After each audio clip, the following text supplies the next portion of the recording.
여기 저희 개인정보가 있으니까 이렇게 보여드릴게요. 영국에서 제 삶의 인생을 뭐라는 거야? 대신에 회사를 그만두게 되었습니다. 저의 연봉과 뭐 베네핏과 회사 문화, 워라밸 이런 여러분들이 궁금해하실 만한 것들을 전부 다 풀어드릴 예정이니까. 안녕하세요 여러분, 조이입니다. 제목을 보고 깜짝 놀라서 들어오신 분들이 많으실 것 같은데, 지난 영상에서 제가 영국에서 배우자 비자를 받게 됐습니다 라는 거를 딱 여러분들께 공표를 한 뒤에 그럼 이제 영국에 사시는 건가요? 뭐 독일 회사는 어떡하나요? 여러 가지 질문을 받았어요. 뭐 간단 명료하게 답변을 드리자면 네. 지난 4년의 독일 생활을 접고 영국에서 제 3의 인생을 시작을 하게 되었고요. 여기 저희 개인정보가 있으니까 이렇게 보여드릴게요. EU에서의 거주증과 영국에서의 거주증 둘 다 가지게 되었습니다. 물론 영국은 배우자 비자로 받은 거긴 하지만 정말 제 힘으로 여기까지 온 거라는 생각이 들어서 많이 뿌듯합니다. 그러면 이제 독일 회사는 어떻게 되는 건가요? 재택근무 하시는 건가요? 그럴 수는 없죠. 대신에 회사를 그만두게 되었습니다. 너무 깜짝 놀라셨죠? 제가 저의 커리어를 포기하면서 영국에 가는 건 아니고요. 감사하게도 저희 회사 측에서 저를 이제 독일에서 정리를 하고 영국 지사에서 저를 다시 하이어링하는 방식으로 다시 저를 고용을 해주셔서 얼마 전에 영국 기준에 맞춰서 연봉 협상도 다시 하고 베네핏도 다시 바꾸고 이제 거의 다 온 것 같아요. 아무리 이게 글로벌 회사라고 하더라도 회사에서 당연히 해줘야 하는 부분은 아니고요. 다행히 제가 저희 팀에서 없으면 안 되거든요. 이미 매니저님이랑도 롱디를 하고 있고 뭐 이런 얘기를 저의 개인적인 이야기도 다 알고 계시기 때문에 예전부터 착착 준비가 되어 오고 있던 문제였고, 저만 비자를 받으면 되는 거였어서 이렇게 자연스럽게 좀 진행을 하게 됐습니다. 이로써 지난 4년 동안 독일에서의 생활을 이제 거의 다 마무리를 하게 됐는데, 이제 지난 4년들이 어땠는지 생활편과 회사편으로 나누어서 약간 영상 2개 정도로 정리를 해서 독일 생활을 마무리하게 될 것 같아요. 2년이라는 시간을 회사를 다녔더라고요. 그게 물론 긴 시간은 아니지만 독일에서의 회사 생활이 어땠는지, 저의 연봉과 뭐 베네핏과 회사 문화, 워라밸 이런 여러분들이 궁금해하실 만한 것들을 전부 다 풀어드릴 예정이니까 끝까지 집중해서 봐주시고, 오늘 영상이 도움이 되셨다면 좋아요와 구독도 부탁드립니다. 이 영상은 오로지 저의 경험에 의한 것이기 때문에 정보 공유의 목적으로 알려드리는 것이라는 점을 알려드리면서, 요즘은 제가 언제 행복하냐면 내가 20대에 이루고 싶었던 모든 것을 나는 지금 이뤘구나 라는 것을 몸소 딱 느껴질 때, 그때 저는 정말 오롯이 행복해요. 저는 한국에서 10대, 20대를 쉽지 않은 시간을 보냈어요. 자퇴도 하고 수능도 말아먹고 취준도 생각보다 안 되고, 그래서 인턴을 해봤는데 너무 힘든 거야. 이 출퇴근 시간이 죽기보다 괴로운 거예요. 취업이 제가 됐어요, 심지어. 근데 그 순간 느꼈어요. 나는 떠나야겠다. 그때부터 지금까지 저는 큰 그림을 그렸습니다. 제가 원하는 걸 정말 정확하게 적고 그렸어요.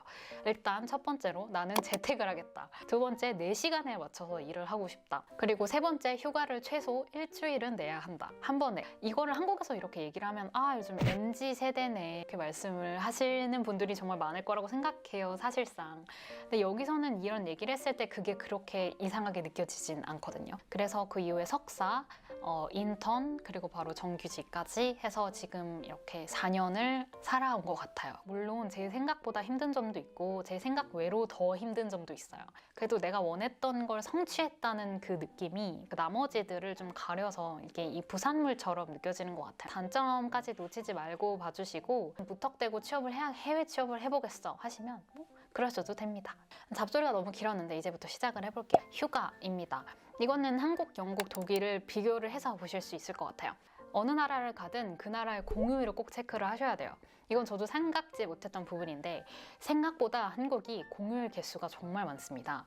2024년 기준으로 말씀을 해드리면 한국은 2024년에 공휴일 일수가 무려 14일인데에 반해 영국은 8일이고요. 독일은 9일이에요. 벌써 5일의 차이가 나잖아요. 이거는 일단 기억을 해두시고, 그 다음에 유급휴가로 넘어가 볼게요. 한국은 보통 1년을 다 다닌 다음에 이 전체 휴가 개수를 다 받을 수 있잖아요. 독일은 인턴이든 이제 시작했든 바로 30일을 받습니다. 영국은 되게 재밌는 시스템인 게 보통 25일을 받는데요. 그리고 플러스 마이너스 5일이 가능해요. 내가 5일을 더 쉬고 싶다 하면은 그 5일치에 맞는 월급을 조금 반납을 하고 더 쉬실 수도 있고 내가 돈을 좀 벌고 싶다 하면 꼭 5일치 연봉을 더 받고 휴가를 반납하실 수도 있어요. 그리고 여기에 플러스 병가를 이제 진단서 없이 쓸 수 있는 게 1년에 3일 있습니다. 이거 정말 많이 쓰세요. 이렇게 휴가가 주어지는데 휴가 쓰는 분위기를 말하자면 보통 봄방학, 여름방학, 겨울방학을 가지세요. 이게 무슨 말이냐? 30일을 이제 10일, 10일, 10일로 나눠서 쓰신다는 거죠. 그러면 이제 2주인데 거기에 앞뒤로 주말을 붙이면 2주보다 사실 좀 더 길어지잖아요. 그렇게 해서 보통 대화가 그냥 그거예요. 다음 너 휴가 다음 어디 가니? 이제 거기서 서핑을 할 거야. 난 연락이 안 될 거야. 뭐 당연하죠. 당연히 연락은 안 됩니다. 연락을 하지도 않습니다. 팀과 팀일 것 같긴 한데 저희 팀의 경우에는 정말 눈치를 전혀 보지 않고 저도 그냥 바로바로 쓸 수 있고요. 저희는 이제 유럽에 바르셀로나든 오피스들이 나라별로 있잖아요. 그래서 그 오피스에 가서 일하고 싶다 하면 단순히 그냥 어플 하나 켜서 거기에 내 자리 하나 만들어서 그 나라에 그냥 잠깐 놀러 가서 일을 하실 수도 있습니다. 그리고 두 번째로 재택근무에 대해서 말씀을 드릴게요. 정말 저의 꿈이 풀 재택이었고 제가 그걸 이루어서 너무 행복한데 이게 지금 미국을 시작으로 점점 회사로 다시 돌아와라 하는 분위기입니다. 쇼츠를 통해서 공유를 했었는데 갑자기 주 3일이나 회사에 나오라는 거예요. 지금 강제하는 분위기가 아직은 아니긴 한데 점점 이런 분위기로 바뀌게 될 것 같습니다. 이건 코로나 때문에 재택했던 건데 당연히 돌아가야죠 라는 댓글이 좀 많이 눈에 띄었는데요. 일단 저희 팀만 해도 코로나 이전에도 풀 재택이었습니다. 회사에 나오라는 게 9시에 가서 6시에 퇴근해라 이런 게 아니라 저도 이제 런던 오피스로 옮겨지게 되면 가서 그냥 밥 공짜로 먹고 오면 되기 때문에 제 세 번째로 워라벨에 대해서 이야기를 드릴게요.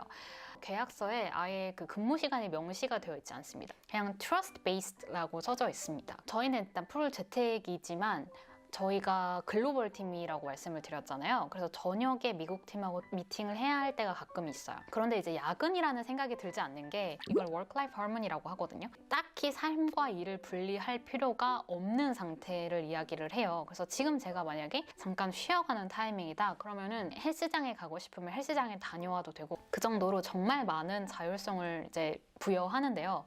그만큼 본인의 능력은 자기가 책임을 지고 이렇게 입증을 해야 돼요. 일주일에 한 번씩 매니저님과 통화가 있고 다른 분들하고도 미팅이 계속 있어요. 그래서 그때 이제 뭐 스몰 토크를 하면서 자연스럽게 자기가 이번 주에 뭘 했는지를 이야기를 하게 되는데 그때 아무것도 할 이야기가 없잖아요. 그러면 다 아시죠?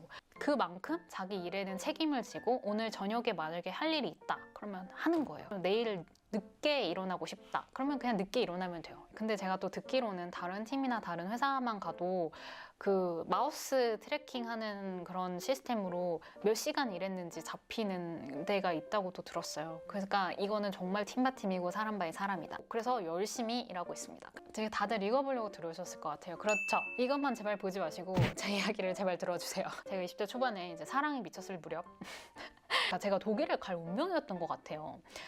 독일에 있는 한국 회사에 원서를 넣었는데 된 거예요. 그래서 한국 스타벅스에서 면접을 봤거든요. 제가 너무너무 마음에 든대요. 그래서 펜을 주면서 원하는 연봉을 쓰래요. 3천만 원 정도 적은 것 같아요. 제가 한국 기준으로 생각을 한 거니까 저도 정말 몰랐던 거죠. 그 사장님들이 되게 웃으시면서 진짜 모르시는구나. 이거 3천만 원 받고 여기서 사실 수 있을 것 같아요? 독일에서 절대 못 사세요. 이렇게 얘기를 하시는 거예요. 그래서 되게 인심을 쓰시면서 이거 4천만 원 정도 올려준다고 오라고 나랑 일하자고 하시더라고요. 물론 다행히도 심사숙고를 하고 이건 아니다 해서 이제 잘 반려를 했지만 요지는 한국 기준으로 월급을 생각하시면 안 된다는 거예요. 독일은 싱글 기준으로 기본 전체 소득의 40%가 세금으로 가게 되어 있습니다. 그래서 세전 연봉 자체를 보면 당연히 한국보다 높을 수밖에 없고요. 영국보다도 높아요. 세전 금액은. 이번에 영국으로 옮기게 되면서 영국에서의 연봉을 협상을 하게 됐는데 훨씬 더 많이 받을 거라고 생각을 했는데 그렇지는 않더라고요. 일단 기본적인 영국의 연봉이 생각보다 정말 시작점이 낮아요. 물가를 고려했을 때는 독일이 저는 낮다고 봐요. 저도 걱정을 했는데 다행히 저는 독일 연봉 수준으로 좀 책정이 되기 때문에 제 생각보다는 제 걱정보다는 훨씬 더 연봉을 잘 받게 됐습니다. 이런 것들을 차치를 하고 독일에서의 계약 연봉이 많이 궁금하시죠? 보너스, 스톡 옵션 이런 걸 다 제외하고 정말 계약 연봉만 말씀을 드리자면 한국 돈으로 환산했을 때 약 9천만 원. 제가 저희 그 같이 졸업한 친구들이나 아는 친구들 중에 경제학과 뭐 컨설팅 이런 친구들보다도 제가 제일 높았어요. 이건 살짝 말씀을 드리고 물론 많은 금액이에요. 이게 물론 적은 금액은 정말 아니지만 여기서 월세 내고 밥 먹고 놀고 이런 거 다 빼고 나면 현실적으로 한 달에 월 1,000유로를 세이빙하는 걸 저는 목표로 잡았을 정도로 그렇게까지 또 많이 남지는 않아요. 근데 제가 좀 많이 쓴 것 같긴 한데 그 다음으로 스톡 옵션과 보너스에 대해서 이야기를 해볼게요. 이게 우리나라랑 정말 많이 다르죠. 우리나라는 이제 대기업의 경우 성과급이 정말 크잖아요. 저도 뉴스를 볼 때 좀 깜짝 놀라곤 하였답니다. 그런데 여기는 그런 미친 성과급을 주는 곳은 그렇게 많지는 않은 것 같아요. 보너스 자체는 있긴 있어요. 정해진 상한선이 있어요. 그래서 그거 자체는 뭐 그렇게 많지는 않아요. 한 달 월급도 좀 안 되는 수준인데 그 외에 대신 스톡 옵션이라는 거를 주죠. 한국은 또 이제 이런 문화가 없으니까 조금 더 설명을 해드리자면, 그러니까 매달 들어오는 스톡 옵션과 보너스 형식의 스톡 옵션이 있는데, 매달 들어오는 스톡 옵션은 본인의 월급의 몇 프로를 회사 주식으로 사겠다라고 본인이 설정을 할 수가 있어요. 이게 좋은 점이 뭐냐면 자기가 정한 거에 얼마만큼을 얹어줍니다. 보너스 형식의 스톡 옵션이라는 게 있는데 이건 정해진 건 없는데 실적이 좋은 신입사원들의 이직이나 이탈을 방지하기 위해서 많은 이제 큰 해외 대기업들에서 취하고 있는 방식이라고 들었어요. 상당히 큰 어마운트의 스톡 옵션을 미리 줘요. 근데 이거를 대신 3년 뒤에 뺄 수 있어요. 거기에 제가 선발이 되게 되었습니다. 그래서 그 영상도 있는데 돈도 돈인데 회사에서 저를 인정을 해주고 알아준다는 거기 때문에 그게 되게 더 감사했고, 그래서 3년 뒤에 현금화 할 수 있으니까 사실 이게 저의 세이빙이라고 저는 생각을 하고 있어요. 그리고 마지막으로 단점을 우르르 말해보도록 하겠습니다. 의외로 유럽은 퇴직금이 없어요. 아무리 오래 일을 했어도 잘리는 게 아닌 이상 퇴직금은 없다고 보시면 될 것 같고, 대신 이제 나라에서 주는 실업급여는 있습니다. 독일의 경우 일한 지 6개월이 지나면 잘렸을 때 이제 실업급여도 나오는 걸로 알고 있고요. 그리고 두 번째 단점은 연봉 인상률인데요. 우리나라처럼 가만히 앉아서 일을 하고 경력이 쌓인다고 연봉이 착착착 올라가는 게 전혀 아닙니다. 진급을 하시는 게 아닌 이상 물가 상승률 대비 연봉이 정말 많이 안 올라요. 본인이 열심히 일을 해서 자기의 몸값을 올리고 이직을 하고 승진을 해야 연봉이 비로소 오르게 되는 거죠. 그리고 세 번째로는 아까 말씀드린 것처럼 한국 대기업 같은 성과급은 없다. 그리고 네 번째, 인맥 위주의 채용입니다. 조건을 다 맞춰야겠지만 그 플러스 인맥이 진짜 중요해요. 그래서 추천서가 너무너무 중요한 거고 링크드인이 너무너무 중요한 거예요. 그리고 마지막으로 유럽에 살아야 한다. 그래서 이거는 또 나중에 생활편에서 더 깊게 다뤄보도록 할게요. 장점은 길고 단점은 짧아 보여서 별거 아닌 것 같지만 잘 생각해보세요, 여러분. 여기 사시는 한국분들이 자주 하시는 말씀이 있어요. 세이빙을 한 게 1년에 한국에 한 번 갔다 오면 다 날아간다. 돈을 모으려면 한국에서 살아야 한다라고 하실 정도로 워라밸이 아니라 돈을 조금 모아야겠다 생각하시는 분들은 한국으로 많이들 돌아가시고요. 만족하십니다. 본인의 가치의 기준이 어디에 있는가를 잘 고민을 해보셔야 될 것 같아요. 제가 정말 특별하거나 특출났던 게 정말 전혀 아니라고 말씀을 드리고 싶고, 어떻게 하면 취업할 수 있어요? 지금 당장 제가 뭐부터 해야 돼요? 이런 질문을 정말 많이 받아요. 그래서 저는 그 답변에 딱히 답을 드릴 수가 없어요. 다양한 루트가 있기 때문에 포기하지 않으신 분들에게는 언젠가 저는 기회는 찾아올 거라고 저는 생각합니다. 여기서는 어쨌든 저희는 외국인이란 말이에요. 몰랐어요가 통하지 않아요. 와, 나는 여기서 외국인이구나가 정말 뼈저리게 느껴지는 해외 생활의 순간들이 있어요. 그럴 때마다 정말 많은 분들이 회의감을 정말 많이 느끼시거든요. 그게 너무 불안하다 하시는 분들은 저는 사실 해외에서 사는 것을 추천드리지 않아요. 저는 그게 지금까지는 불안함보다는 설레임이었고, 설레임보다는 또 동력으로 사용을 할 수 있었는데, 그래서 제가 드리고 싶은 말은 나 진짜 한국 다 싫어. 그냥 해외에 취업할 거야.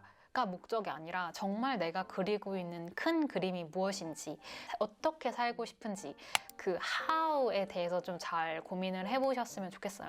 그거를 이루기 위한 수단으로 해외에 가보겠다 하시는 분들은 단언컨대 인생을 바꿀 만한 기회고 사건인 거예요. 그러니까 그 결정을 하는 주체가 이번만큼은 본인이시길 바랍니다. 독일을 떠나서 괜찮을까 불안도 있고 다시 한번 새로운 큰 그림을 그려나가 보도록 하려고 합니다. 하나하나 저희 채널을 통해서 보여드리고 또 그 방법을 공유해 드리려고 해요. 독일을 떠날 날이 이제 2주 정도 남았어요. 그리고 설레는 마음도 있고 불안한 마음도 있고 제 자신에게 실망하고 후회하는 날들도 있었고 그런 날이 앞으로도 있겠지만 약간 찬이랑 또 이제 재밌게 살아가 보려고 합니다. 독일, 한국, 영국을 이렇게 잘 비교해서 앞으로도 말씀을 드리려고 해요. 앞으로 준비되어 있는 이런 다양한 영상이 궁금하시다면 구독과 좋아요를 눌러주시고 앞으로도 지켜봐 주시면 좋을 것 같아요. 11시라서 자러 가고 내일도 열심히 살아가 보도록 하겠습니다. 끝까지 봐주셔서 너무 감사합니다. 안녕.